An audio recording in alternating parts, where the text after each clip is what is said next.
together, both Devontae Adams and Garrett Wilson had huge nights. Aaron Rodgers loves the two big targets, and he says if this is going to happen, going to be very tough on the defense to decide who they want to go after. Adams and this kid, Wilson, I won't deny what they can do, but nobody else does jack.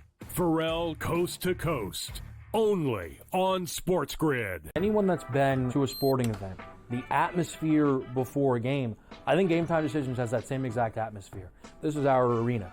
This is what we do. There is going to be an energy to Game Time Decisions that you will feel night in and night out. The excitement you get when you lock your bets in, when you're figuring out what you want to do, we can zone in on the biggest games each night. I want this to be the place that people come to before the games start so they feel as ready as possible to lock in their cards. We are going to hit every single one of those markets that you need to know about. We're going to go through every single thing, and I've got a great team behind me that's going to help me get the job done. There is not going to be a better place, I promise you, than Game Time Decisions to get that new information, react to it, and be able to then bet accordingly. We will have everything at our disposal, and we will use that to our advantage.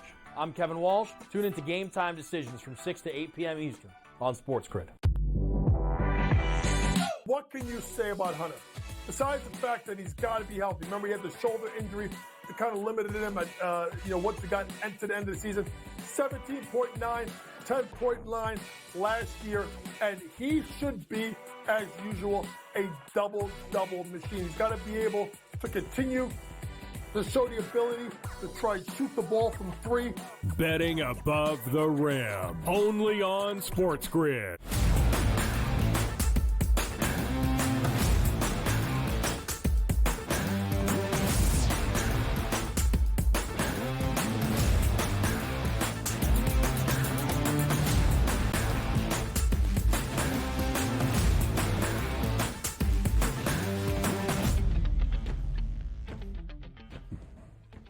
We welcome you to hour number 2 live right here on this Football Friday on the early line on SportsGrid. I am Ben Stevens. He is Joe Ranieri. We preview every single game on the NFL Sunday slate for week number 10 and the start of the second half of this NFL season. I believe Joe will be back with us here in just a matter of moments. Anyway, as we get you set for this upcoming Sunday. It's the start of the second half that is now underway as of last night. An instant classic in Baltimore. We hope to see more of the same here moving forward. And of course, at the midway point of this NFL season, there is only one undefeated team that remains. It's the team that has won 2 consecutive Lombardi trophies.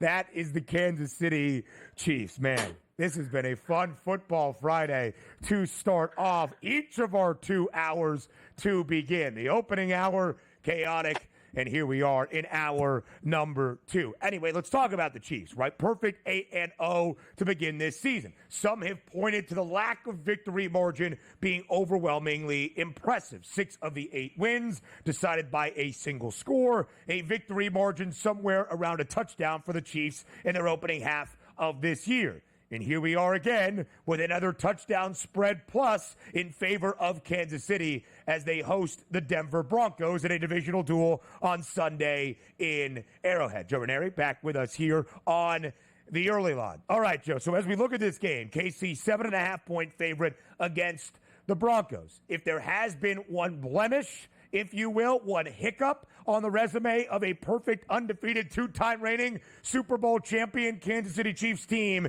it's been their inability, Joe, to blow teams out. Might it happen on Sunday at home in KC, Mo, against the Broncos? We talked about it last week, though, Ben, right? At some point, this Kansas City Chiefs team is going to regress, and they're not going to win all of these one-score games. They have been in far too many of them. They haven't lost any of them. And we just talked about the opposite last hour. The Cincinnati Bengals can't seem to win a one-score game. They are 0-5 when dealing with 6 points or less as a final, and yet Kansas City has gotten all the breaks in a lot of those games, including, Ben, a pass interference call that ended up giving the win over those Cincinnati Bengals. So I do think at some point there are going to be a couple of games in which the ball's not going to bounce towards Kansas City. Now, could this be one of them? Well, the Denver defense is going to have a big say if that's going to be the case. But judging from what I saw with that defense last game in Kansas City against Tampa, there was some head-scratching defense being played in that game against Tampa. I'm wondering if the running game of Denver can take advantage of it. And, Joe, that was a big key, right? When Kansas City took that touchdown lead on the second TD pass to DeAndre Hopkins on Monday night, they're up by 7 in the fourth quarter. They had an opportunity for the offense to pick up a couple of first downs, move the chains, and drain the clock. Unable to do that, gave the football back to Baker Mayfield with just over 2 minutes left. And, of course, a very shorthanded offensive display for the Buccaneers. He drove the length of the field, or at least over 70 yards, and scored a touchdown to send that game into OT. The Chiefs did win. The average margin of victory, Joe, is exactly a touchdown. 7.0 points per game for Kansas City. The Chiefs have now been a favorite of 6 points or greater 4 times this year. Of course, they've won every game, but they're just 1-3 against the spread. And the one cover came back in the opening month of this year against the very shorthanded Chargers, where Justin Herbert was hobbled and playing without each of his 2 starting tackles, and yet KC was a 6.5-point favorite and won that game by only a touchdown, having to score late to do that. It has not been overwhelmingly impressive, and yet here we are, the Kansas City Chiefs, the 2-time reigning champs who have won 3 Lombardi trophies in the last 5 years, are the lone undefeated team in the NFL at a perfect 8-0. Now, meanwhile, for the Broncos, last week they got blown out in Baltimore, 41-10. Came nowhere close to even keeping it competitive as a 9.5-point underdog. The Broncos are 3-3 against the number as a dog this year. They're a perfect 3-0 ATS when they have been booked as a favorite against a bad team on the other side. But, Joe, entering last week, I missed the teaser leg of our component, of course, that we'll do in the Pick 6, because I thought Denver's defense would at least keep them in a game. They had no answer for Lamar Jackson. It was the first time the Broncos have been booked as a 6-point favorite or greater this year and have failed to cover a number. 3-1 ATS. So let's talk about Kansas City, right? Because they are 8-0. They've got 9 games on the horizon in the second half. They have already had their bye. We had the conversation after Monday night. A plus 850 number is now 8-1 to go perfect, unbeaten, 17-0. That is a very large threshold to cross. But, Joe, as you look at Kansas City, how much longer do you expect KC to stay perfect? Again, not much longer. We also, so we should mention, right, a bit of an ankle issue there with Mahomes now, which might make him a little less mobile on a short week in this game against Denver. So listen, and Mahomes and Andy Reid and this team has no interest in running the table and sacrificing everything to go undefeated. So make no mistake about it. They understand it's a marathon and not a sprint, especially this team. So I do think there's going to be a couple letdown games, a couple of games where it's not going to work out. But I still think they're going to win the AFC West. I still think they're going to be in the AFC Championship game, Ben. We're not stupid enough to bet against them long term. We tried that for over a decade with Tom Brady and the Patriots, and how did that work out? So I don't see any reason to think that they won't be representing the AFC in the AFC Championship game with a chance to win a 3rd straight Super Bowl. For sure, Joe. I would have to agree with you when it comes to that as well, because, again, when you look at Kansas City and how this team has been constructed in the 6 seasons with Patrick Mahomes as the starting quarterback, for the first 5, it was all offense and a defense that would improve throughout the course of a season when it mattered most. Last year, the offense was middle of the pack, and it was the defense that was elite. And yes, they were a little bit questionable on Monday night against the shorthanded Buccaneers, but are still the 4th best scoring defense in the NFL, allowing a tick over 18 points per game. And when the Broncos have struggled, it's been because of an offense that is still learning with a young rookie quarterback in Bo Nix. I do believe the Chiefs will win this game. They will stay unbeaten, setting up a huge Week 11 game in Buffalo, where the odds as of now actually have KC as a very slight underdog in Western New York. The Bills currently are 7-2. and more than likely are going to be 8-2 when this week comes to a close. Buffalo more than a field goal favorite, Joe, in Indianapolis. 47.5 is that total. Again, huge game on the horizon for both the Chiefs and the Bills, Week 11 against one another in Orchard Park. Before that, though, Joe, will Buffalo cruise in Indy on Sunday? I wouldn't be running to the window to back Buffalo. I mean, there's no doubt, Ben, they have been a bit of a juggernaut here. They seem to drop 30 or more points like nobody's business. In fact, they've scored at least 30 points in each of their last 3 games. But at some point, we all know Buffalo is good for a letdown game. And this, I think, has the markings of just that, a letdown game, especially with Kansas City on deck. And I don't think the Colts are as bad as the 4-5 record says they may be. I do think that a bounce back could be in it for Indy this week. Well, they don't think they are as bad as a team sub 500. It was the reason they made the change from Anthony Richardson to Joe Flacco, not just for last week in Minnesota, but the remainder of this year. Indianapolis believes it is a playoff team. Joe, entering last week, the Colts were 7-1 against the spread, a perfect 5-0 ATS as a dog. Now make that 5-1 against the number. Here's my thing. Let Joe Flacco go. 27 attempts for $179 and a pick last week. That's not why you inserted the near 40-year-old veteran. Let him rip. I would agree. It feels like a short spread and perhaps a little bit trappy for Buffalo. More from the Sunday slate comes your way next.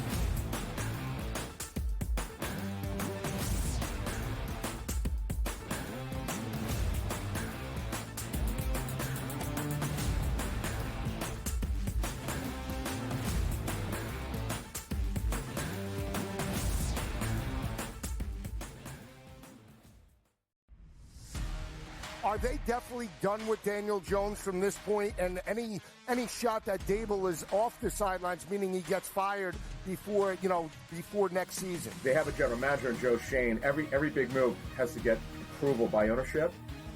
So look, the bottom line is they don't know who their future quarterback is past this season. Tommy DeVito's clearly not the answer. They don't have Drew Lock's not the answer. Pro Football Today, only on SportsGrid. The Seahawks, I expected a bounce back after that poor performance against Buffalo the week before. They took the Rams right down to the wire. The Cardinals are the top spot at the moment. That's not going to hold. Kyler Murray and the Cardinals are not going to win this division, but they are 5-4. After that, you've got the Rams, the Niners, each 4-4. The Niners, God willing, man. I mean, if Christian McCaffrey ever does come back. Newswire, only on SportsGrid. Tatum has fixed that hitch. He now shoots it at the top of his jump. His release is really pure.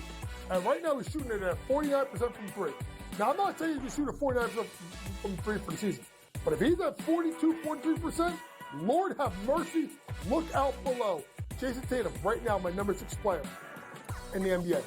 Betting above the rim, only on SportsGrid. A lot of concern, I would say, for Georgia in Carson Beck.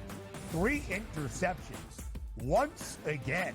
His third 3-interception game in the last 5 for UGA. You can argue if they had Alex Orji as their starting quarterback for Georgia, they would be perfect and unbeaten right now just by not turning the football over and running it with your talented backfield. The Early Line, only on SportsGrid.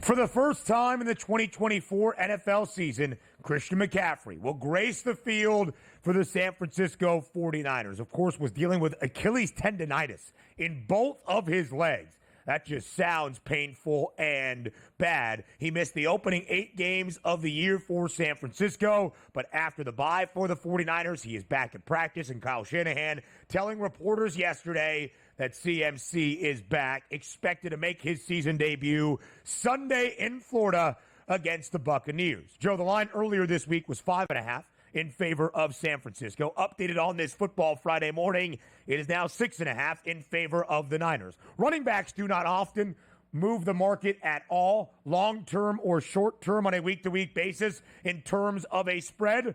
Christian McCaffrey might be the only one that would move the spread a point. It is 6.5 now in favor of the 49ers. 50 and a hook is that total in Tampa. How do you see the game playing out between the 49ers and the Buccaneers?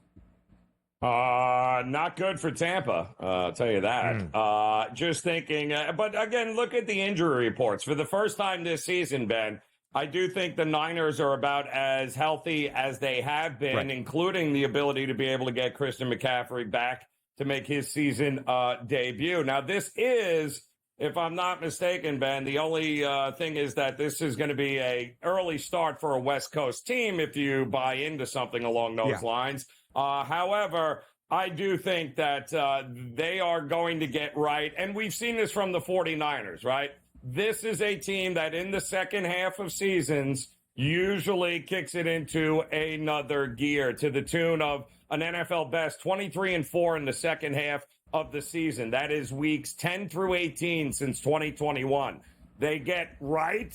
They get healthy. They figure it out. And then from week 10 on, they cruise. And unfortunately, I would love to have seen Tampa have their full complement, but even Baker Mayfield is on the questionable list as he is banged up beyond all heck too. So what happens if Kyle Trask has got to be the quarterback? This 5.5 feels like a gift if that's the case. So I just think it's going to be a whole lot of 49ers, and it's unfortunate for the Tampa Bay Bucs.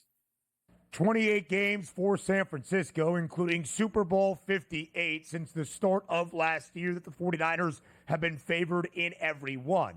They are only 4-4 straight up this year and even 500 by the time they entered the bye and now the second half of this season. That is nowhere close to expectation for San Francisco. And yet, Joe, they have covered in all 4 games this year. They have gone over in all 4 wins they have had this season. And if you look at last year, after the bye for the 49ers, in a similar spot of the season, they had dropped 3 straight entering the bye after a perfect 5-0 start. They came out of the bye week 10, also in Florida, against the Jacksonville Jaguars. So at that time, we're not the Jags of a 2-win team this year, but we're in pole position to win the AFC South and blitzed the Jaguars 34-3 on their way to winning 6 consecutive games with a healthy Christian McCaffrey. I'll talk about how many points I expect the Niners to put up against this banged-up Bucs team and a defense that will look to contain a San Francisco offense that, yes, Brandon Ayuk is not going to be here the remainder of this season for the 49ers, but elsewhere, they are about as healthy as you might expect. Health is going to be a huge component, Joe, of our next game, Sunday afternoon in Dallas. A great rivalry in the NFC East that lacks a little bit of luster because of the injury bug for the Cowboys. Dak Prescott, of course, is going to miss this game and potentially many others and potentially the remainder of this season for the Cowboys, dealing with a severe hamstring injury. But CeeDee Lamb expected to play. Micah Parsons expected to be back for that Dallas defense. That is the second worst scoring defense in the NFL. And yet, Joe, it's a 7-point spread in favor of the Eagles on the road at the Star. It should be easy for the Eagles. Philadelphia has resurrected their season. They have won 4 consecutive games despite their head coach, Nick Sirianni, trying to get in the way of that. Again, Joe, the theme is it should be easy for the Eagles. But a touchdown favorite on the road in a divisional duel, just how easy might it be on Sunday at the Star? Well, yeah, I mean, sure, they should, right? But the Eagles should have covered last week, and they found an absolutely ridiculous way not to do so for backers there, Ben. But they should be fired up here to get Dallas. Don't forget, a team that embarrassed them in Dallas last year. Boy, that was embarrassing, that beatdown. But when you look at 0 for their last 6, I think, in Big D here. So Dallas, however, just 2-6 with a -66 scoring differential in 3 home games. Can you believe that? It always with Dallas was the other way around. minus 66 scoring differential in their home games. This feels like the Saquon Barkley game, that he's going to be able to get what he wants, when he wants, and how he wants here. So you've got an Eagles team that has scored 93 points in their last 3. The offense starting to figure it out. That's not good news for a defense in Dallas that can't stop the run. A 4-game win streak for Philadelphia, but they have not covered twice. They were a touchdown favorite at least last week against Jacksonville in a game that was very close out of the bye against the Browns. Both of those games, though, at home. They absolutely hammered the Bengals as a short underdog on the road in Cincinnati. Hammered the Giants by 25 as well in MetLife. The Cowboys, Joe, had a 16-game regular season home win streak at home in Dallas entering this season. They are 0-3 both straight up and against the number at home this year with an average cover margin of minus 22.7. That is not good, and they are a hefty underdog in this game. They were a home dog against the Ravens when the Ravens started 0-2 and needed a game. That game only decided by 3 at the end. It was not even close. Baltimore had a 28-3 lead in that game. Again, it should be comfortable for Philadelphia. And more than likely, we're going to see Cooper Rush, who did have a 4-game win streak back in 2022 to keep the Cowboys season afloat for the injured Dak Prescott. I just don't see it being the case. If it is, though, some serious questions about the Eagles' overall outlook, the favorites in the NFC East, and now one of those 3 best prices to win the NFC, only behind Detroit and San Francisco. We continue to break down Sunday. Up next on The Early Line.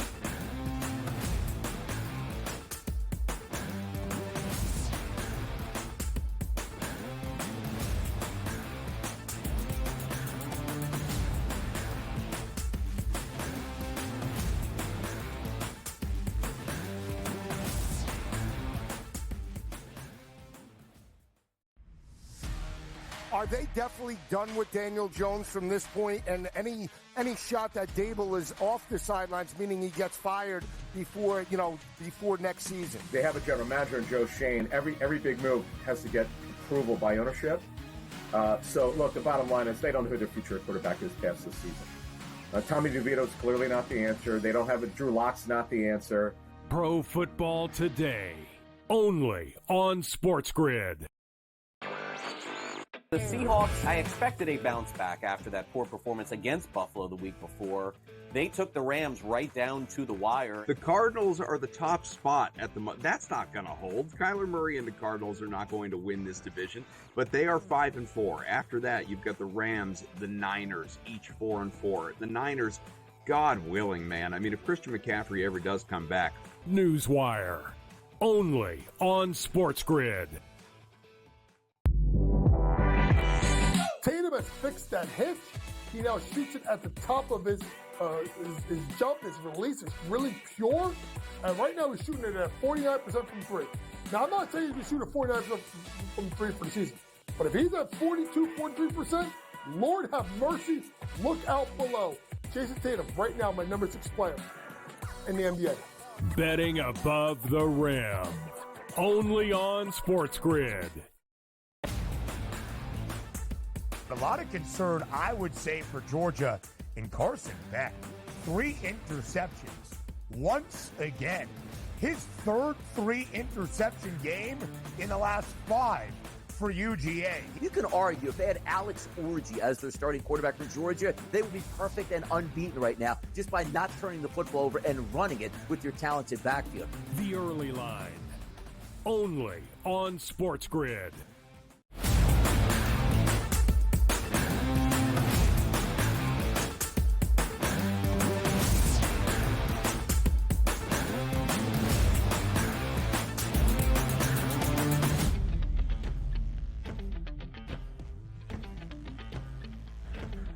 Live right here on the Early Line. It's a Football Friday. We preview every game on the Week 10 Sunday slate to start off the second half of this year. An incredibly compelling game, if I do say so myself, in the desert between the Arizona Cardinals and the New York Jets. Again, the Jets did win short week Thursday night last week. They've had this mini bye to get healthy, to recuperate, to get Davante Adams on the same page with everybody, to let Jeff Ulbrich make his mark on this organization.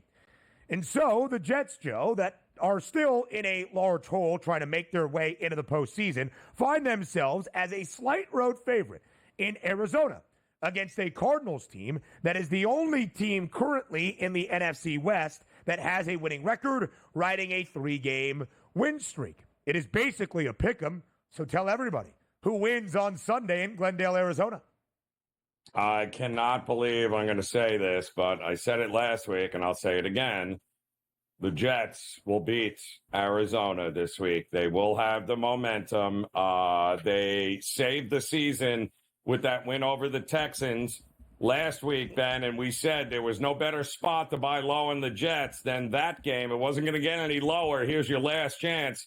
They ended up pulling it up. Now they've got extra rest, and now we've got a overvalued Arizona team who's riding a high, right? I mean, 2 nail-biter wins, and right. Congratulations, you beat the disinterested Bears. I do think the extra time, and you know how this works, Ben. I mean, everything is going wrong until it starts going right, and then you got guys like Aaron Rodgers on extra rest that can finally figure it out. You also have some elite secondary members of this Jets defense that is going to make life a little bit miserable there for the wideouts of Arizona.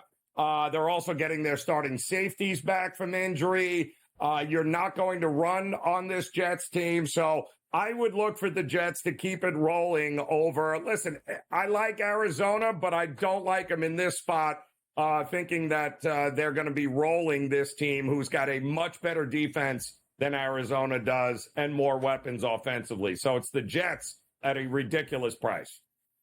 Again, it's interesting, right? The New York Jets have no room of margin for error, right? We talked about Cincinnati, despite the loss last night and falling to 4-6.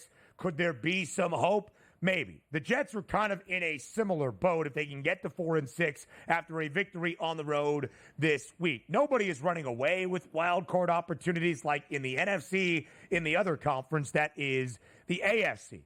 But we continue to expect the New York Jets to win football games. Last week they did against Houston. They have not often this year or since 2021 as a favorite. This will be game 16 as a favorite for the New York Jets in the last 3.5 seasons. They are just 8-7 straight up, 6-8-1 against the number. But this is a couple of cents of distinction on the money line. This is a pick'em price. This is the third time this year, Joe, the Arizona Cardinals have played in a game around a pick'em, a 1.5 spread or less on either side, either a slight favorite or a slight dog. All three have come in the desert, and the Cardinals have won all three. They have won 4 of their last 5. And Chad Ryland, the acquired kicker midway through this season, who was a 4th-round pick last year by New England, has delivered a game-winning field goal as time expires in 3 of the 4. But I kind of lean with you. I don't love it. If you ask me to pick the winner, which is basically what we're doing, I would pick the New York Jets. Aaron Rodgers last week did not have to throw the football a ton against the Texans and had all 3 of his passing scores in that second half. 2 of them to Garrett Wilson. Davante Adams also fighting pay dirt for the first time in a Jets uniform. Joe, did they figure something out in those final 30 minutes last Thursday night against the Texans? Or are we still going to see some struggles offensively? No, listen, I offensively, I think they have figured some things out. And the reality has been the more time you give Davante Adams and Garrett Wilson and this team, the ability to get on track. And, that was a huge win against them. And now you've given them extra time to prepare, get a little healthier. To me, this is all about the defenses. There's one team that has an actual defense and one team that doesn't. And I do think that's going to be the difference for the Jets. They'll score enough to win this game. The Jets' defense will limit Arizona.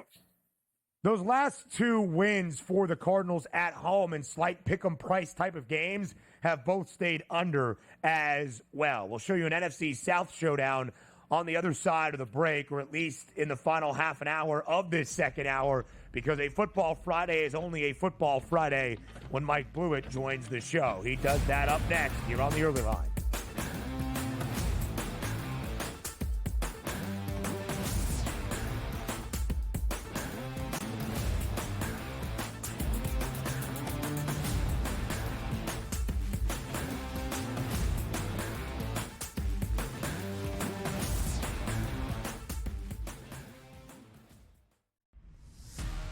Are they definitely done with Daniel Jones from this point? And any shot that Dable is off the sidelines, meaning he gets fired before next season? They have a general manager in Joe Shane. Every big move has to get approval by ownership. So, look, the bottom line is they don't know who their future quarterback is past this season. Tommy DeVito's clearly not the answer. They don't have it. Drew Lock's not the answer. Pro Football Today, only on SportsGrid. The Seahawks, I expected a bounce back after that poor performance against Buffalo the week before. They took the Rams right down to the wire. The Cardinals are the top spot at the moment. That's not going to hold. Kyler Murray and the Cardinals are not going to win this division, but they are 5-4. After that, you've got the Rams, the Niners, each 4-4. The Niners, God willing, man. I mean, if Christian McCaffrey ever does come back.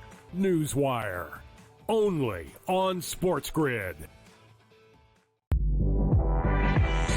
Tatum has fixed that hitch. He now shoots it at the top of his jump. His release is really pure. And right now he's shooting it at 49% from three. Now, I'm not saying he's going to shoot at 49% from three for the season. But if he's at 42.3%, Lord have mercy, look out below. Jason Tatum, right now, my number 6 player in the NBA. Betting above the rim, only on SportsGrid. A lot of concern, I would say, for Georgia in Carson Beck.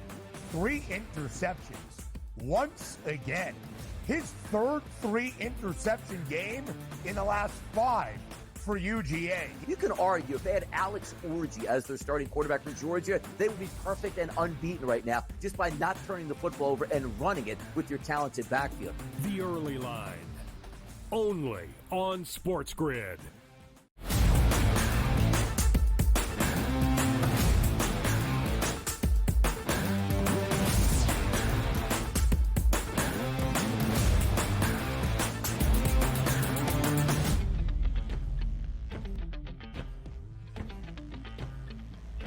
Welcome back to a Football Friday, live right here on the Early Line on SportsGrid as we welcome in Mike Blewitt, joining us here for the next 3 segments to end out the second hour to get you set for the NFL Week 10 Sunday slate in the second half of this NFL season. Blue, as always, we appreciate the time. Thanks for being here on TEL.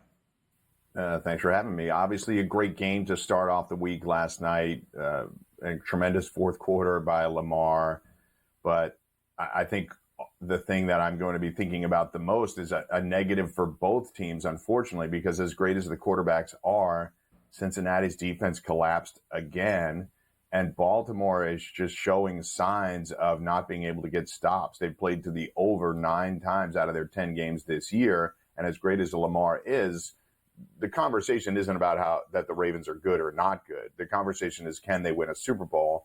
And with a Kyle Hamilton injury exposing some of the other issues that already existed in the defensive backfield, I think you're going to be wondering about that for the next 10 weeks. It's got to be over for Cincinnati here, don't you think? I mean, the outlook is not good. The outlook still looks really good for Baltimore, but you got to think Cincinnati. How many more games can you shoot yourself in the foot and expect to make the playoffs here? Yeah, when you look at the numbers of the game, without, even if you didn't watch it and didn't show you the score, you'd say, well, Cincinnati had to have won, right? They had 7 more first downs. Baltimore had 11 penalties. Joe Burrow had 400 yards and 4 touchdowns. Jamar Chase went crazy, but that isn't the case. Timeliness of plays, a key turnover didn't go their way. I'd like to say that there's hope for Cincinnati because I think we all watch and realize that they're a good team offensively, but they can't get any key stops on defense. And the only thing that keeps the door open, I think, is that when you look at the schedule, it is not murderer's row. Chargers team is beatable. The Steelers are certainly beatable in one of the 2 games. They have Dallas with Cooper Rush, Tennessee, Cleveland, Denver. Those are all beatable teams. And frankly, if we look at the spreads week by week, assuming that they don't totally fall apart, Cincinnati will be favored in most of those. Yeah.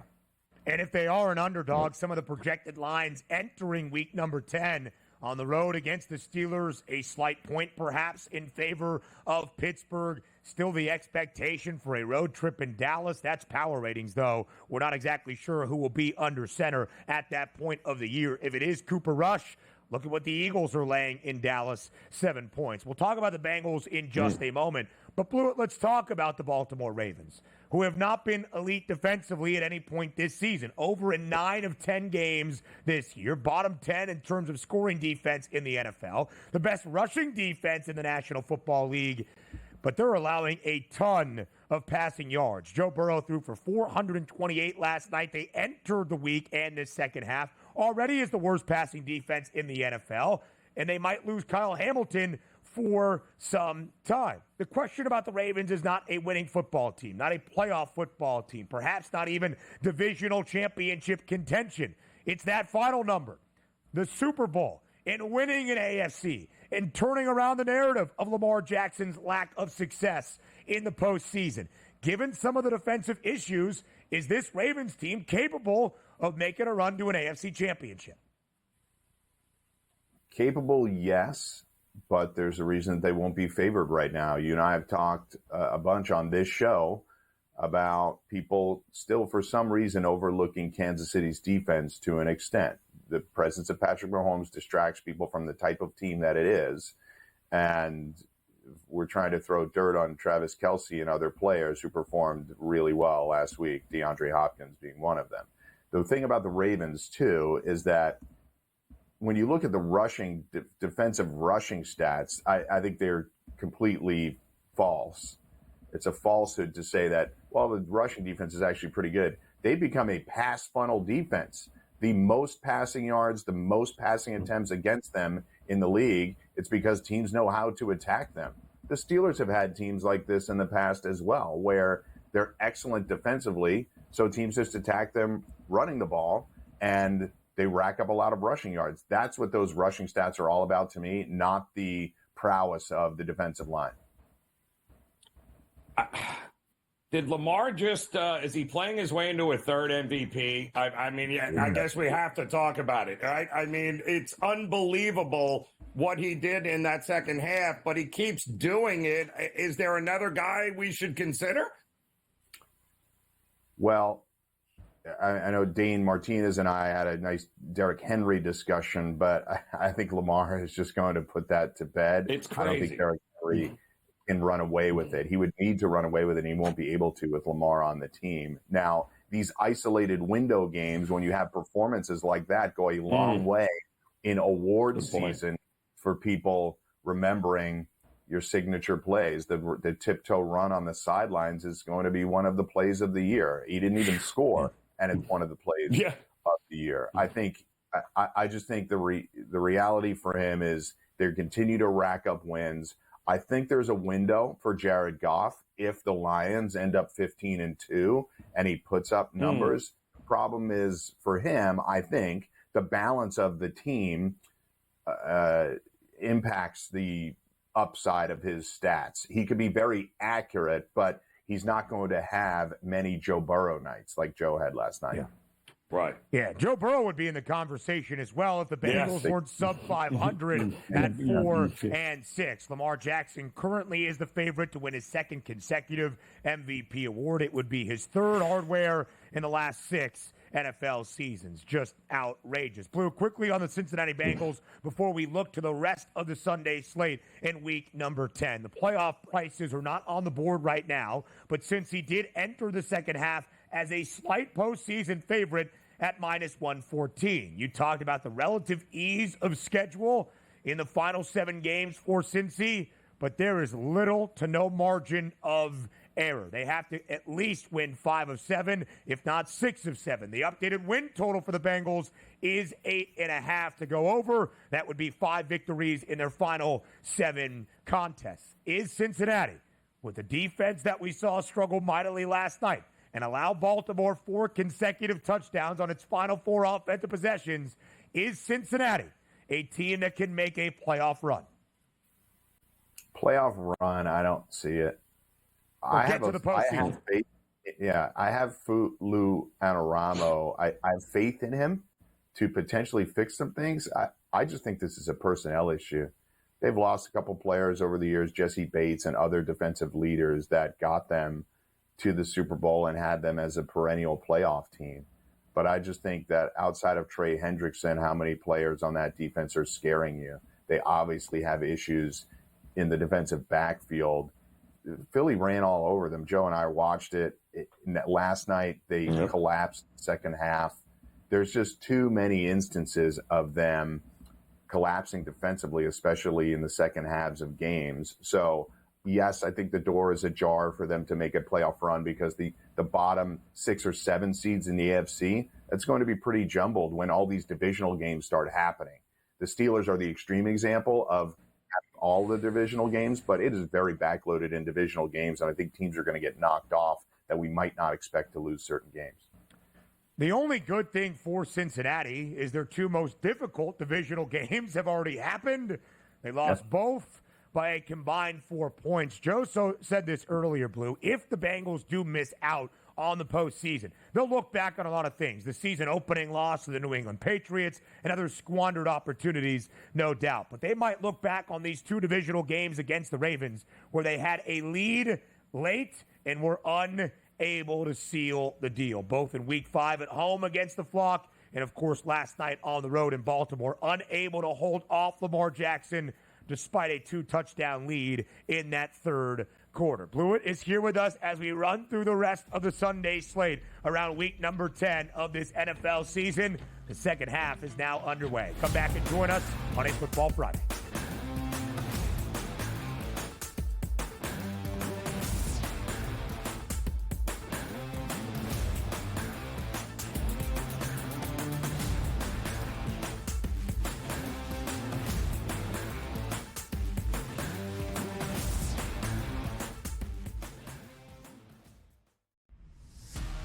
Are they definitely done with Daniel Jones from this point? And any shot that Dable is off the sidelines, meaning he gets fired before next season? They have a general manager in Joe Shane. Every big move has to get approval by ownership. So, look, the bottom line is they don't know who their future quarterback is past this season. Tommy DeVito's clearly not the answer. They don't have it. Drew Lock's not the answer. Pro Football Today, only on SportsGrid. The Seahawks, I expected a bounce back after that poor performance against Buffalo the week before. They took the Rams right down to the wire. The Cardinals are the top spot at the moment. That's not going to hold. Kyler Murray and the Cardinals are not going to win this division, but they are 5-4. After that, you've got the Rams, the Niners, each 4-4. The Niners, God willing, man. I mean, if Christian McCaffrey ever does come back. Newswire, only on SportsGrid. Tatum has fixed that hitch. He now shoots it at the top of his jump. His release is really pure. And right now he's shooting it at 49% from 3. Now, I'm not saying he's going to shoot at 49% from 3 for the season. But if he's at 42.3%, Lord have mercy, look out below. Jason Tatum, right now, my number 6 player in the NBA. Betting above the rim, only on SportsGrid. A lot of concern, I would say, for Georgia in Carson Beck. 3 interceptions once again. His third 3-interception game in the last 5 for UGA. You can argue if they had Alex Orji as their starting quarterback for Georgia, they would be perfect and unbeaten right now just by not turning the football over and running it with your talented backfield. The Early Line, only on SportsGrid.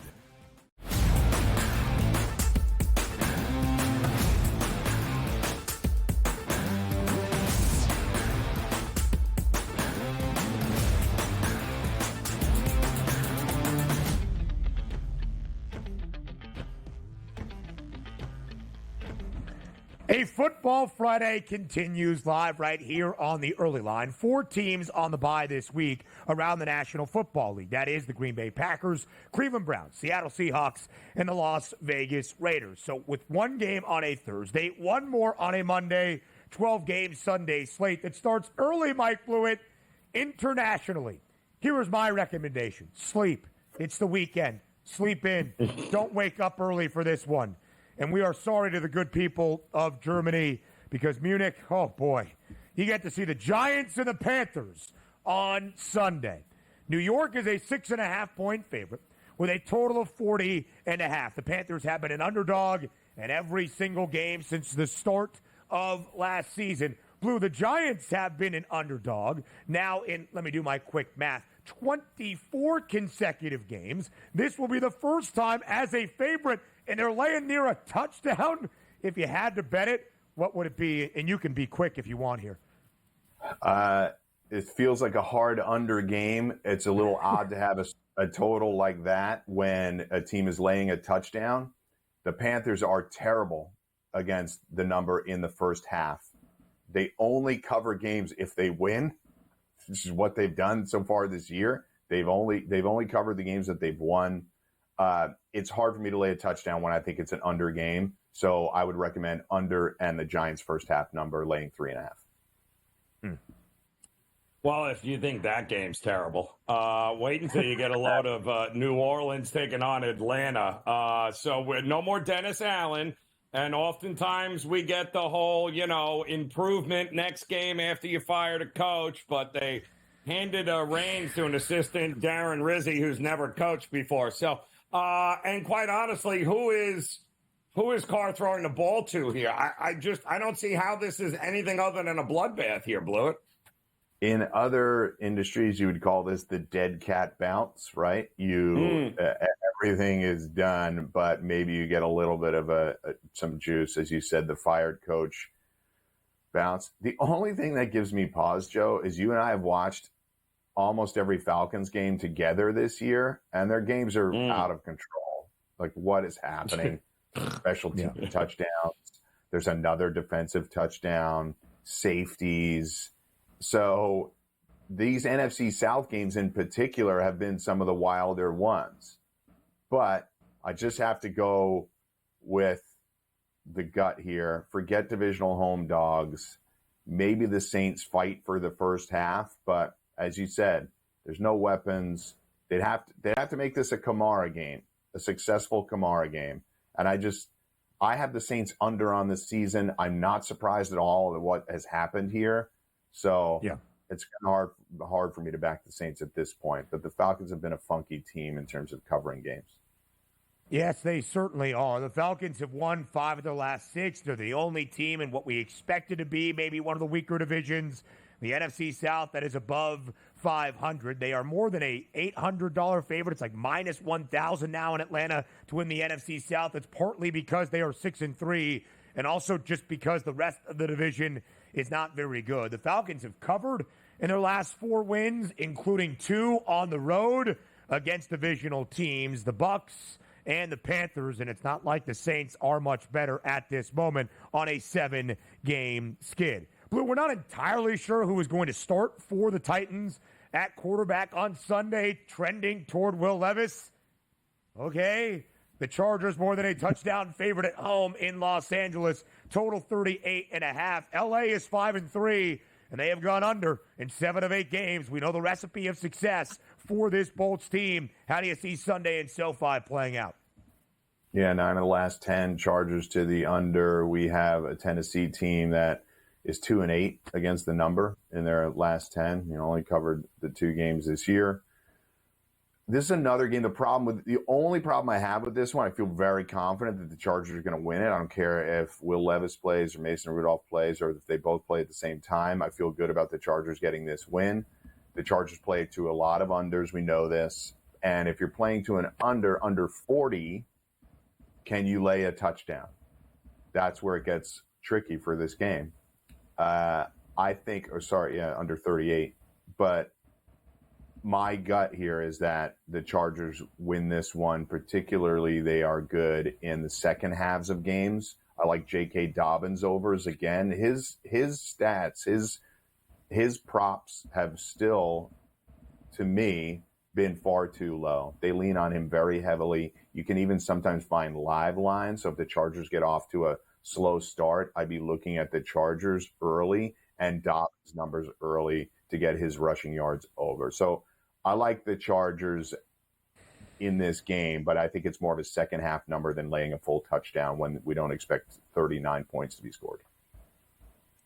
So is there anything more exciting, Blewitt, than the Mac Jones era about to happen in Jacksonville? I know this is a game one good game. What am I doing? I mean, We're in this Germany. is a quality Nobody game. wants to watch that. Sorry, Blue. I'm kidding.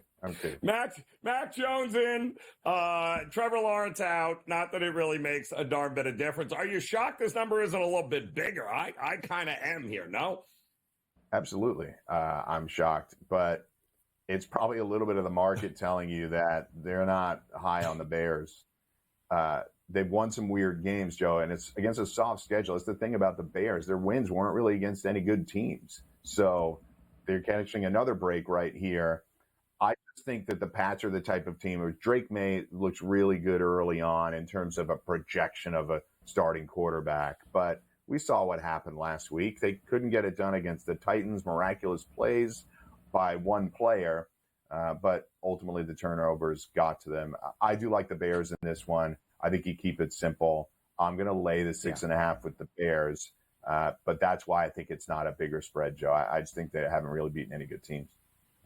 Chicago 3-0 at home at Soldier Field, a favorite in all three. They have covered the number in all of those. The reason it's 7 in Duval on Sunday, as Ranieri was alluding to, we don't expect Trevor Lawrence. Mac Jones gets the start. It was 4.5 earlier in the week. Now the Vikings laying a full touchdown on the road.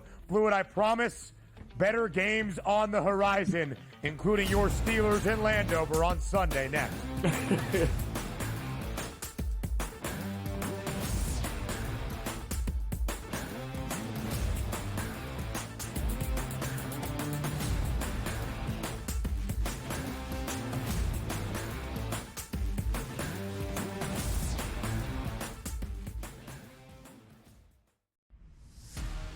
Are they definitely done with Daniel Jones from this point? And any shot that Dable is off the sidelines, meaning he gets fired before next season? They have a general manager in Joe Shane. Every big move has to get approval by ownership. So, look, the bottom line is they don't know who their future quarterback is past this season. Tommy DeVito's clearly not the answer. They don't have Drew Lock's not the answer. Pro Football Today, only on SportsGrid. The Seahawks, I expected a bounce back after that poor performance against Buffalo the week before. They took the Rams right down to the wire. The Cardinals are the top spot at the that's not going to hold. Kyler Murray and the Cardinals are not going to win this division, but they are 5-4. After that, you've got the Rams, the Niners, each 4-4. The Niners, God willing, man. I mean, if Christian McCaffrey ever does come back. Newswire, only on SportsGrid. Tatum has fixed that hitch. He now shoots it at the top of his jump. His release is really pure. And right now he's shooting it at 49% from three. Now, I'm not saying he's going to shoot at 49% from three for the season. But if he's at 42.3%, Lord have mercy, look out below. Jason Tatum, right now, my number 6 player in the NBA. Betting above the rim, only on SportsGrid. A lot of concern, I would say, for Georgia in Carson Beck. 3 interceptions once again. His third 3-interception game in the last 5 for UGA. You can argue if they had Alex Orji as their starting quarterback for Georgia, they would be perfect and unbeaten right now just by not turning the football over and running it with your talented backfield. The early line, only on SportsGrid.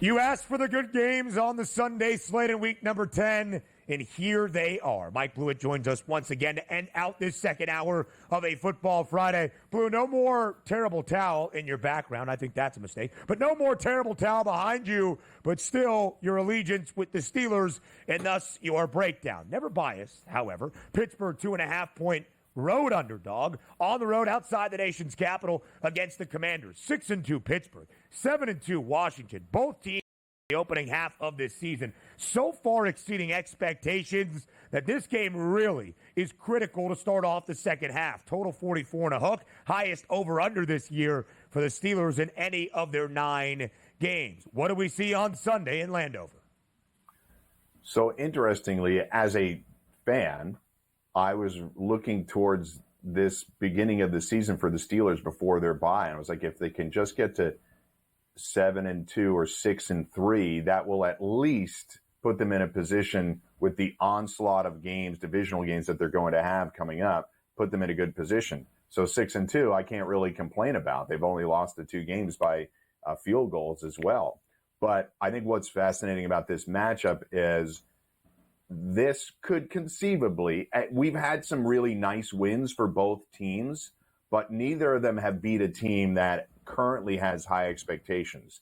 The Commanders played the Ravens well, but they lost that football game. The Steelers really haven't beat anybody that scares you to date. So this is the first time it's kind of a prove-it game for both teams. I think the number makes a ton of sense at 2.5 and 44.5. I think that's where you're at. I think the key here, it's been the key for everybody so far, is the Steelers' defensive line, which is lauded, rightfully so. Can they actually contain Daniels, keep him in the pocket? That's going to be really important because he's been such a playmaker to that effect. And is the Russell Wilson momentum, for all the doubters out there, there's been some positive momentum. Can that continue? And can the Steelers punch it in? Their biggest problem as a team right now, as far as I'm concerned, is their inability to score touchdowns. They get off to these slow starts. Boswell's a good kicker, so they rely on him. But when you have explosive teams that you're playing against, like the Commanders, can the Steelers actually punch the ball in the end zone? I think that's the thing I'm fascinated the most about. The weakness of the Commanders, I think most would agree, is their defensive backfield. They have now added Marshawn Lattimore. How quickly does he get infused into the defense to stop opposing offenses? I think this is the best game, really, on the slate. I'm clearly heavily invested in it, but I would lean to the Commanders in this one. Home front, Steelers still have not shown the ability to punch the ball in the end zone enough for me to take them on the road. Yeah, I like the over, too, believe it or not, there, Blewitt. I think points are coming with these two teams. I also think points are coming, at least from one team, Sunday night with the Texans and Detroit. I think this is a great prop game if you want to dive into it. But you still have a home team leading their division, getting over a field goal. But why are we stepping in front of the Detroit train right now? Are we? Hell no. I'm not doing that. Yeah. Amon-Ra St. Brown at 65.5 yards. Sam Laporta at 32.5 yards. I know we talked earlier about how Goff does not necessarily have these explosive games, but if you're attacking the Texans right now, wouldn't you try to do it through the air? I think that's the way they come out. That's the best thing about Detroit, is that they can beat you in so many different ways. Goff is 25th in the league in passing attempts. We were talking about that earlier. He doesn't have the ability to put that up. But when he has done it, when he has put the ball in the air, it's been very accurate, and they've been explosive when they need to be. So I'm with you, Joe. I think you look at some props, and I'm not stepping in front of Detroit. It's okay to bet into teams until they lose, and I think Detroit is one of those. Detroit has covered in all 7 victories this year, 44-18 against the number, with Dan Campbell as the Lions head coach. Blewitt, quickly here, let's go to Sunday in Tampa. In the last 40 seconds of this segment, Christian McCaffrey makes his season debut, and the Niners are now a 6.5-point favorite against the shorthanded Bucs. Will San Francisco roll out of the bye? It's a lot of points to be laying on the road, so I'm going to take the points here. I don't like to say one team wins, the other team covers. I think the Niners are the better football team when everybody's healthy, but we kind of have to see somebody play first before we declare them healthy, right? I'll take the points here, hold my nose to do it. I like the Niners to win the football game. Tampa is 3-3 against the number as a dog this season. Mike Blewitt, we appreciate the time. Have a lovely weekend. Thank you for being here on a Football Friday. We'll see you Sunday on NFL Football In-Game Live Game Day. Hour number 3 of the early line. It's up next.